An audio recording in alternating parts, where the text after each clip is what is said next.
In Coalville, Leicestershire, England, Kane Gamble was just another quiet teenager, except for his obsession with computers. While his peers navigated adolescence in the real world, Kane found belonging online, where skill mattered more than background. His home life was turbulent, and the internet became his escape and his classroom. Kane's curiosity led him to online forums and chat rooms, where he learned the basics of hacking, not through code, but through social engineering. He realized the weakest link in any system was the human behind the screen. Kane spent hours mastering the art of persuasion, learning to sound authoritative and manipulate people into revealing secrets. It was mainly just learning from other people, just watching what they do and then just doing it, he later told Vice. In his small Midlands bedroom, Kane was transforming from a bored teen into a skilled social engineer. With just a phone, a computer, and a convincing voice, he discovered he could unlock doors meant to stay shut. This discovery would soon propel him into the world of high-profile cyber intrusion. Kane wasn't alone. Online, he found other teenagers who shared his curiosity and rebellious streak. Together, they formed Crackas With Attitude, or CWA, a nod to NWA, and a declaration of their anti-authoritarian intent. They weren't expert coders. Their weapon was the telephone, and their method was social engineering. CWA targeted customer support lines at companies like Verizon and AOL, posing as customers or employees to reset passwords and access accounts. Their approach was simple: gather public information, sound confident, and manipulate staff into bypassing security. Millions spent on cybersecurity meant nothing if a persuasive team could talk their way in. CWA's success exposed the human vulnerabilities in even the most secure organizations. They proved that a phone call could be more dangerous than any malware. The group's exploits were about to make global headlines. Their next targets would be some of the most powerful people in America. In October 2015, CWA set their sights on John Brennan, director of the CIA. Their target wasn't a government server, but Brennan's personal AOL email, protected by little more than customer service protocols. Posing as a Verizon technician, CWA convinced a support rep to hand over Brennan's account details and PIN. With this information, they called AOL, answered security questions, and reset the password. Suddenly, a group of teenagers had full access to the CIA director's private emails, contacts, and sensitive attachments. Among the files, a top-secret security clearance application and personal details of other officials. The breach was a humiliating wake-up call for US intelligence. Kane later recalled, "I was like, oh my God, this is the director of the CIA. I was so shocked." The ease of the hack sent shockwaves through Washington. It was proof that even the most powerful could be undone by a teenager's phone call. Emboldened by their success, CWA expanded their campaign to other top US officials. Next was Jay Johnson, Secretary of Homeland Security.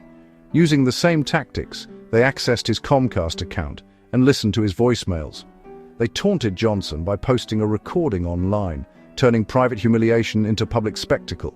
James Clapper, Director of National Intelligence, was also targeted. CWA took over his home phone and his wife's email, even redirecting calls to a pro-Palestinian group. The hacks blended activism with disruption, making political statements through digital pranks. Other victims included FBI Deputy Director Mark Giuliano and senior official Amy Hess. CWA accessed a Department of Justice portal, exposing law enforcement data and displaying threatening messages on victims' TVs. The group's rampage left US agencies scrambling to respond. Law enforcement was stunned. A handful of teenagers, armed with nothing but phones and confidence, were causing chaos at the highest levels. The attacks were as much about embarrassment as information theft. CWA's methods forced a reckoning with the human side of security. The digital siege was just beginning. CWA's hacks weren't random. They were acts of political protest. The group used their access to promote the liberation of Palestine, posting leaks with the hashtag #AskFreePalestine. They saw themselves as hacktivists, not criminals, exposing what they viewed as US complicity in injustice. Doxing government employees became a tool for chaos and fear, always tied to their political message. Kane told the court he was motivated by the corrupt and cold-blooded nature of the US government. By targeting high-profile officials, they ensured maximum media attention for their cause. Redirecting Clapper's phone to the Free Palestine movement was both prank and protest. For CWA, hacking was resistance, a digital rebellion against a powerful state. Their blend of activism and intrusion made them uniquely challenging for law enforcement. The rise of CWA can't be separated from the impact of Edward Snowden. Snowden's 2013 leaks exposed global surveillance, inspiring a generation of young, tech-savvy dissenters. For Kane, Snowden was a hero, not a traitor, proof that governments abused their power. The revelations gave hacking a new purpose, political dissent, not just mischief. CWA saw themselves as following in Snowden's footsteps, using leaks to challenge authority. The Snowden effect fueled a wave of hacktivism, providing both inspiration and technical insight. For teens like Kane, hacking became a way to fight back against institutions they saw as corrupt. The tools of surveillance were turned against their creators. CWA's actions were a direct response to the world Snowden revealed. CWA's digital rampage couldn't last forever. An international investigation traced their activities back to Coalville and Kane Gamble's bedroom. In February 2016, British police arrested Kane, connecting him to the CWA server account and his home computer.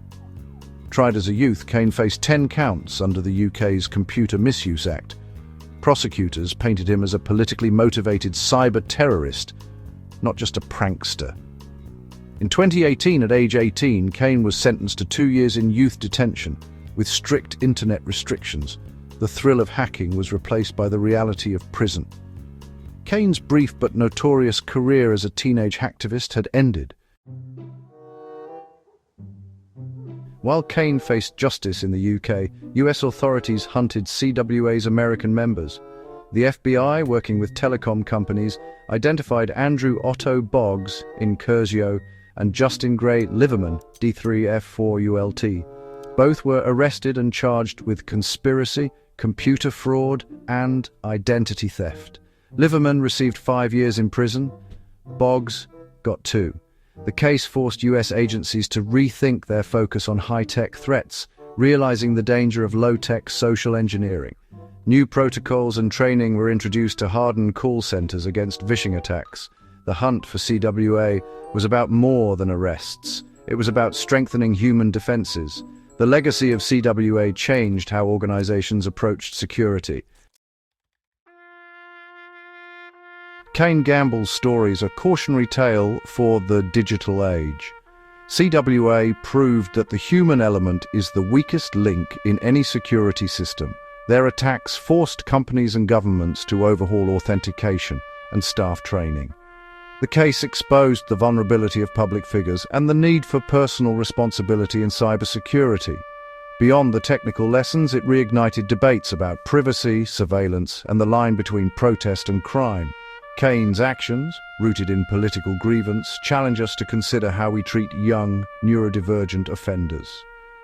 From his bedroom, Kane humiliated the intelligence establishment, showing that power and vulnerability are closer than we think. The teen who hacked the CIA left a legacy that still shapes our digital world.